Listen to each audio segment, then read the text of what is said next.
Рухты жаңғырту тарихты танудан басталады. Облыстық ішкі саясат басқармасының ұйымдастыруымен шілденің соңы мен тамыздың басында Қазақстанның батыс өңірлеріне блок-тур ұйымдастырылды.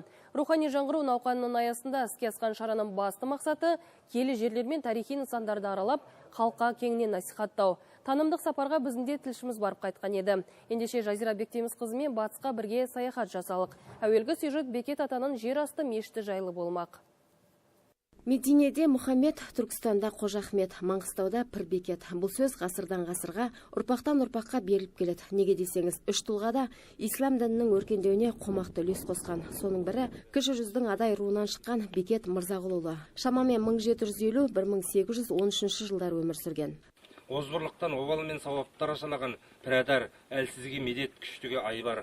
Зарыққанға жебеу, тарыққанға демеу, асқанға тосқан, сасқанға сая, ұрпаққа ұстаз ұлысқа ұран, ел иесі, жер иесі, Пірбекет ата.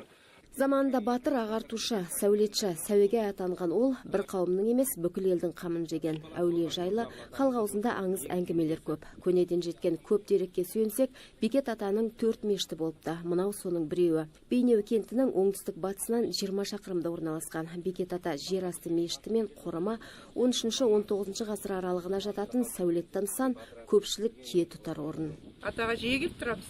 Осы жақында бір 2 апталықта келіп кеткем өзім. Бала-шағаменен. Қатты сенеміз атаға. Ата қолдайды біздер. Ауырып, осы атаға кәдімгідей сыйынып келгенде ауруынан жазылып, кәдімгідей аяғымнан тұрып кеткен күндерім болды. Сол үшін де атаға қатты сенеміз. Мешіттің ішкі көрінісі киіз үй, ал төбесі күмбез тәрізді. Кіреберіс бөлмесінде Бекет ата ұрпақтары жерленген. Ел аузында сақталған аңыз бойынша Бекет ата 40 жас шамасында 19 ғасырдың аяғында осы мешітті жыл маусымдарына қарай ауыл балаларын оқыту, әрі-бері өткен жолаушылардың тынығып зиярат жасау үшін салдырыпты. Курортты, санаторияны, адам демалатын орындарды кейбір адамдар белгілеп, ауасында, суында, ағашында бір елемет шығатын жерге салады деген құрталмайды деген ғой. Ал мынандай орындарды Алла Тағаланың періштесі бұл салынбастан 300 жыл бұрын белгілейді. Бұл имені осы жерге салынады. Бұл жерде ауада нұрдың қиылысу нүктесі бар дейді.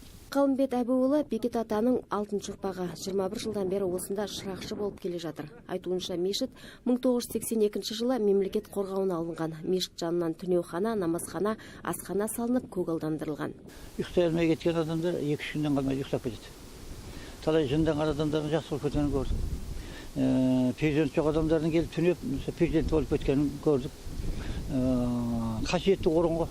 Бекет ата қаздырды деген мына құдықты да халық әлі күнге пайдаланады. Бірі аптапта шөл қандырса, бірі ем ретінде ішеді.